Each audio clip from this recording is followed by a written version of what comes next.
Look, Bravo.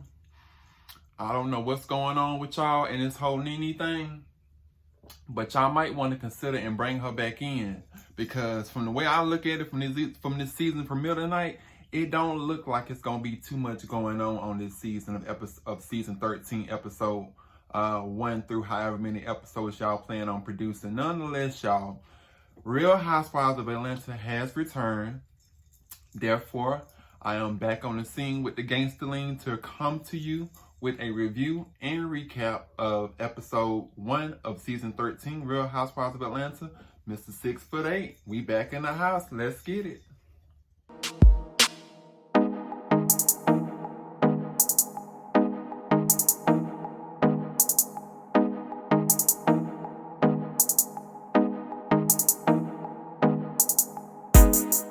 All right, y'all, so look, it really ain't too much to talk about, to be honest. Now, what did I think about this episode tonight? I thought the episode was a bit stale, but I didn't think it was the most boring episode ever that I've ever seen of Housewives of Atlanta. Now, I will say that I was a little concerned because of the fact that Nene was not on there. We all know that Nene, you can say what you want about her, but technically, when it's all said and done at the end of the day, she is Real Housewives of Atlanta. There's no taking that away from her. As well as we do know as well that Eva Marcel also dropped out of season 13 of Real Housewives of Atlanta, which brought in another celebrity who I have no idea who it is, y'all, Drew Sidora. Now, no shade to her. She's a gorgeous woman. However, I don't know nothing about her. So, people that I don't know nothing about, I can't sit here and speak on. Nonetheless, y'all, let's get right into it. So, the episode 1 starts off with Cynthia at Bailey Lake. Lake Bailey, as I call it. Bailey Lake, Lake Bailey, whichever one she called it. But it starts off with Cynthia and Kenny pulling up in the Bentley. Okay, and then Margot pulling up down that steep hill in Cynthia's driveway. You know, let me just pause. I never understood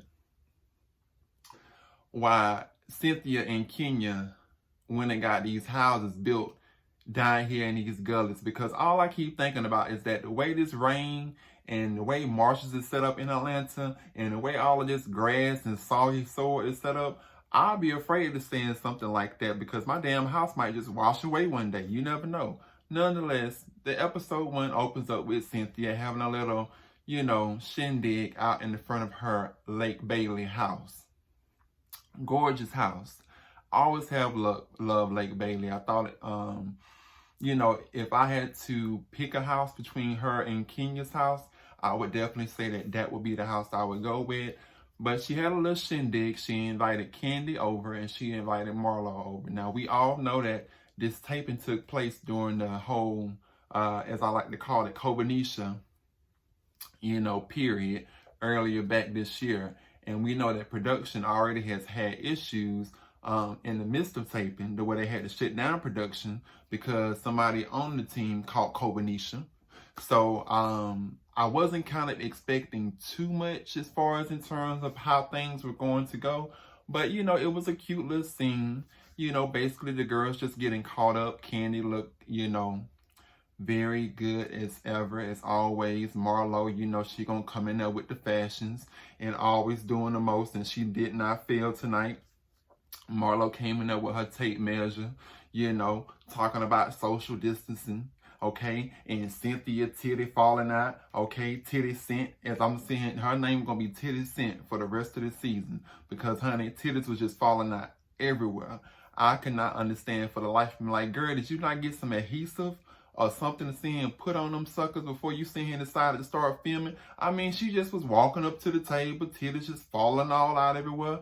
I just was like, I mean, if that's your thing, child, do what you do. Nonetheless, I'm getting off topic. So, it was a little shindig. Everybody catching up on what everybody has been doing.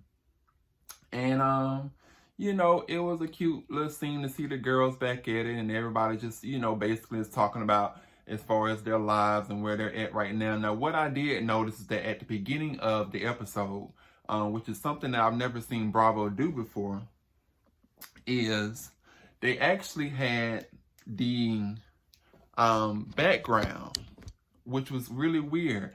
They showed the behind the scenes of the girls' confessionals, which I've never seen before done in that manner. So basically, instead of where we normally see the confessionals, like, where they're sitting there and they're looking all perched and stuff, and they got the little backdrop behind them, we saw in the beginning of it where basically, they were getting ready to tape the confessionals, in other words, which I thought was very I guess out of place, but maybe they did it just to kind of show people, as far as the seriousness of the situation, as far as how production was ran, and probably just to reassure us that, look, hey, Bravo, we are taking this thing serious as far as, with the whole COVID thing, because they did show people having masks on and people getting the girls ready and all of that stuff. So, it was an interesting thing to watch. I enjoyed watching it, I guess because it was something I had never seen. But the scene started out with that. I'm just going to kind of touch on just the most important things here. So I'm going to start with Cynthia first. As we all know, Cynthia has returned to Atlanta. And Mike stays in California. And this episode, of course, as we know, the wedding that has already occurred by now has not occurred in this, as far as this early on. And it's basically, a storyline of Cynthia talking about that she still wants to have her wedding, okay, on the wedding date that she chose specifically, back in, I think it was October, if I'm not mistaken. So, as we all know, Mike, on the other hand, had mentioned that, to Cynthia, well, do you want a wedding or do you want a marriage? And I just thought like, oh, well, we just being shady tonight. But, my thing about it was that I understand that, when it came to Cynthia, being that her last marriage to Peter was just such a flop in terms of that wedding child. I went back and watched some of it, just to kind of catch myself up on previous episodes as far as being watching. And child, I cannot begin to tell you how old Cynthia looked in that first wedding compared to what she looked like in her, marriage to Mike, the wedding to Mike. And to be honest, y'all, I don't really think that Mike and Cynthia, I don't want to wish nothing bad on them, but it just don't seem to me that they will.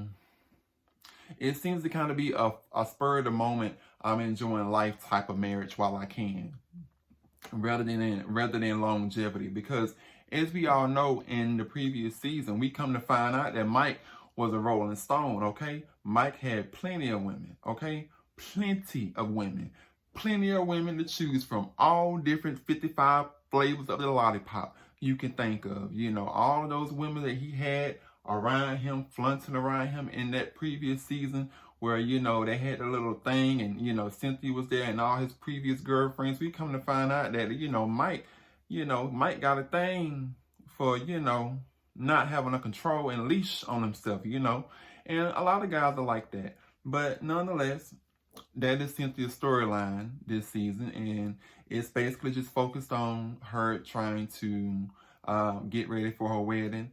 And I guess being that it has been rumored that the wedding, Bravo did not film the wedding because of, COVID-nisha, as far as, being an issue with the whole gathering of the crowds, and Bravo didn't want to risk their production team on, on location.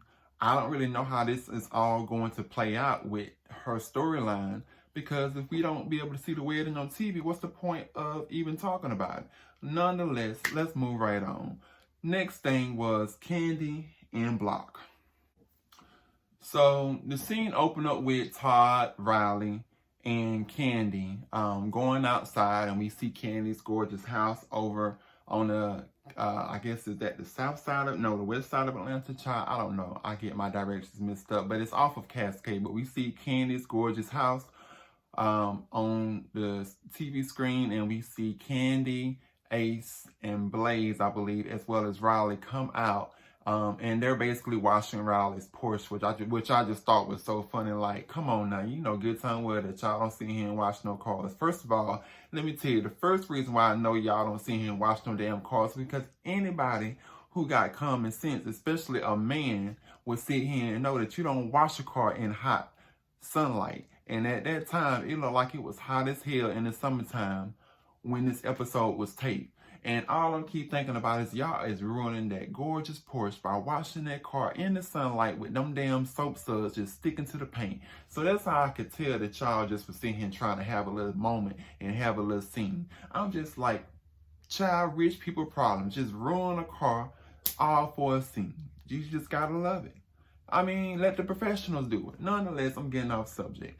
So we have Candy, Riley, Todd, Blaze, and I believe Ace was out there helping as well. And I love little Ace. Ace is a little cutie.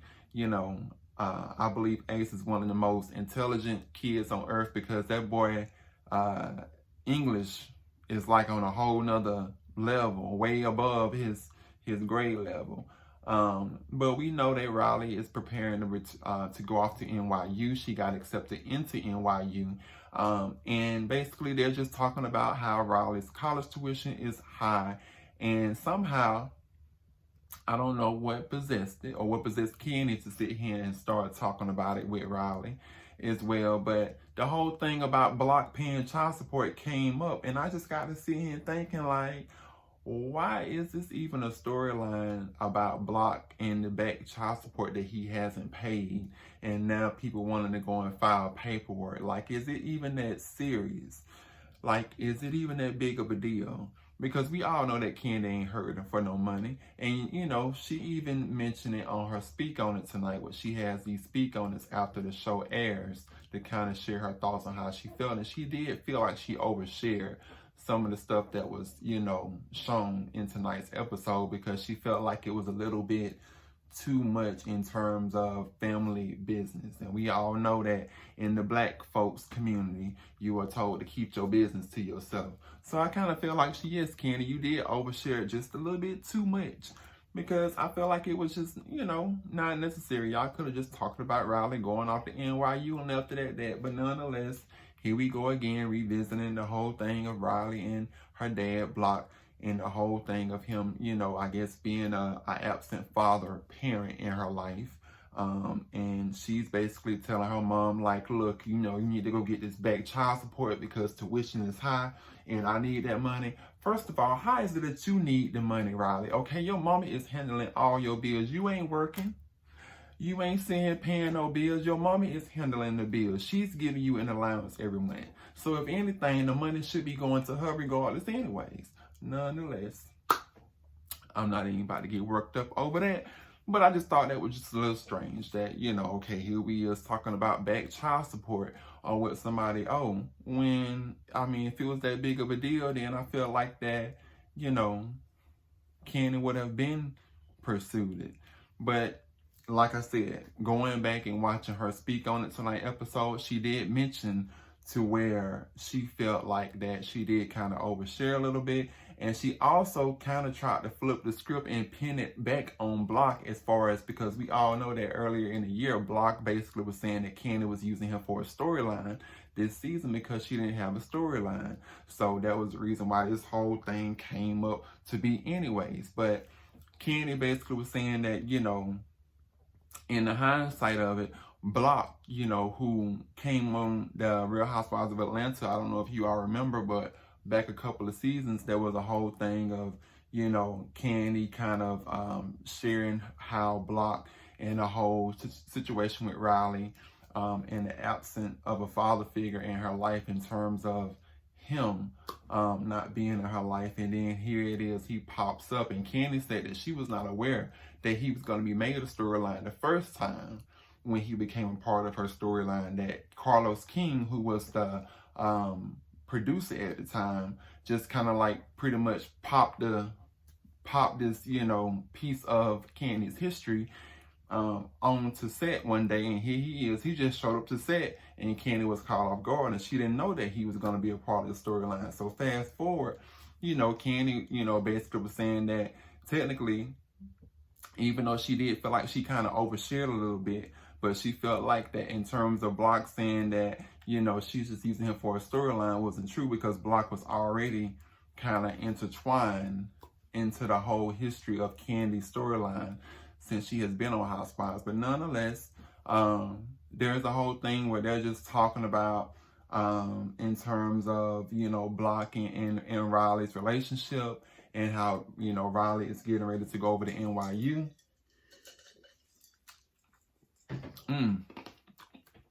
Had to get some ginger ale. But how Riley's going over to NYU, and how she needs, you know, all the money that she can get because tuition is expensive, which I do agree. However, once again, it just seemed like that the storyline was just a little bit disjointed to me. I'm just saying. Next, we have Portia on the list. Oh, before I go to Portia, I also wanted to sit here and add about the broke bitch part. So, also, there was something, did y'all catch Todd's reaction when Candy mentioned about Brock calling her a broke bitch? And Todd just sit here and looked up like, well, you didn't tell me that. And I'm just sitting here like, child, drama. Too much. But don't y'all just love Blaze though? I think she's just the sweetest girl as can be. Sweet as pie, and gonna be smart like a mama. Nonetheless, let's fast forward on to Portia. All right, y'all. So I must say I was so ecstatic to see Portia growth since her debut on the Real Housewives of Atlanta, because as y'all know, and Bravo, I'm gonna get with y'all in a minute, because y'all was shady as hell for seeing going and showing that previous scene of where Portia didn't know what the Underground Railroad was, considering who her grandfather and great-grandfather and all them ancestors were of hers.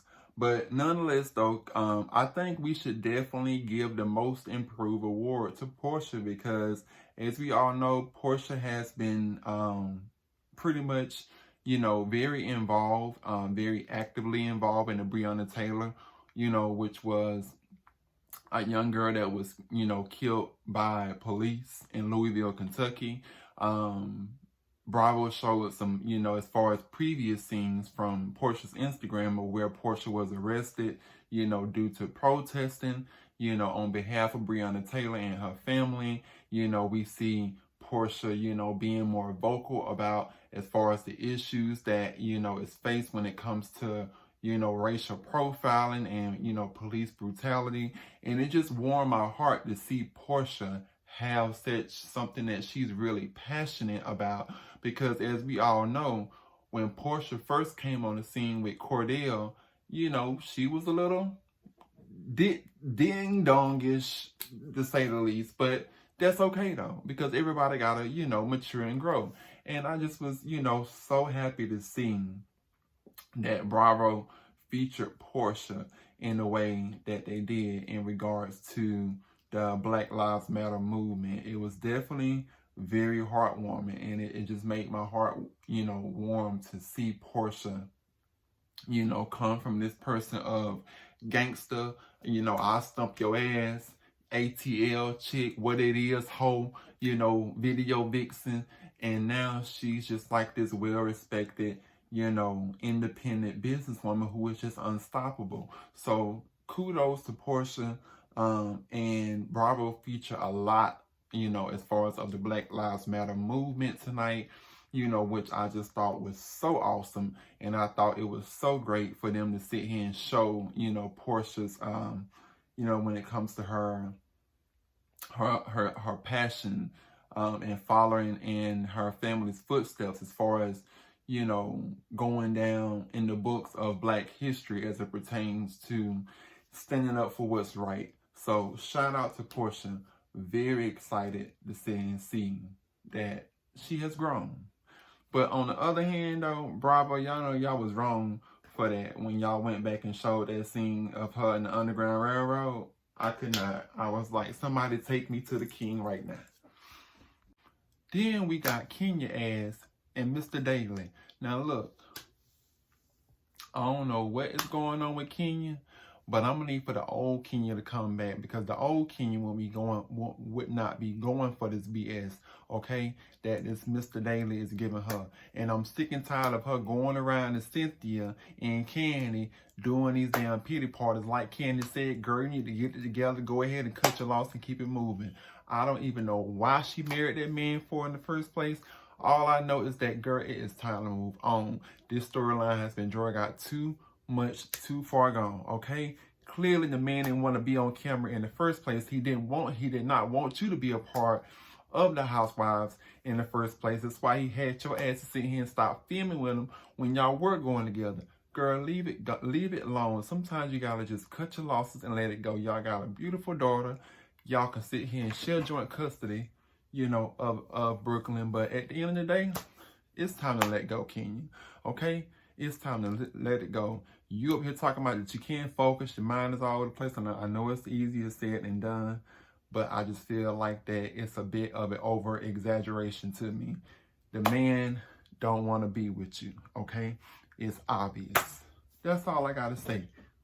That's it. Because do I think that the Real Housewives of Atlanta can be saved? I do feel like it can be saved. However, I also feel like that the Real Housewives of Atlanta need some serious revamping into finding other women. And I'm not talking about these B-listed celebrity women that they go out here and find from Instagram. I'm talking about women who are really accomplished, like the girl Wendy from Potomac that was added to the cast. You know, Wendy, you know, even though some people want to come for her, but hell, at least the girl is actually got a real career. Not to sit here and downplay anybody else, you know, what they got going on, you know, and everything, because there's definitely some accomplished women on Real Housewives of Atlanta, but to pull in some strong black female characters. Can we see some strong black female characters other than y'all showing us these B-list celebrities from Instagram who we have no idea or either done forgotten about as to who they are? We don't know these people, okay? And if we don't know these people, it's just like strangers showing up to the cookout. We don't know who y'all is, okay? All we know is the people who we used to sit here and see. And being that, you know, Nene is gone and Evie is gone, it's just like, what are you going to do next? It's like, how many times can you reinvent the wheel? Is the way I see it. And the way I feel about it right now is that I'm going to still do the review of the Housewives of Atlanta, but I just want to see more in turn. I mean, if Portia is going to be the spotlight, you know, citizen award, you know, person this year that they're going to shed the light on, okay, fine, so be it. I can deal with that. But y'all got to come a little harder as far as bringing on new casts, because that whole sexual scandal thing that happened with Tanya that caused her to leave, you know, which I thought Tanya was a great asset to Real Housewives of Atlanta, and now her ass done left because she don't like the light that she's being, you know, as far as depicted in, because she feels like that Bravo was painting her out to just be some kind of thought. Okay, and we all know that Tanya is a well-accomplished and was already well-accomplished with her husband, Paul, way before the Housewives of Atlanta, okay, came. She was already well accomplished. And we need more women like that. So now the fact that Tanya is gone, it's just like, okay, Bravo, what next? Give us something new. Because right now, Potomac is whooping y'all ass. And even though I don't watch Potomac like that because I missed a lot of episodes in the previous season, and I would have to go back to catch up on it to really understand the dynamics between the girls. But from what I hear, Potomac is whooping y'all ass. So Bravo, y'all need to bring it. Other than that, y'all tell me what you sit here and think. Is it a year or nay for y'all this season on Real Housewives of Atlanta? Leave it down here in the comments. And don't forget to share and subscribe.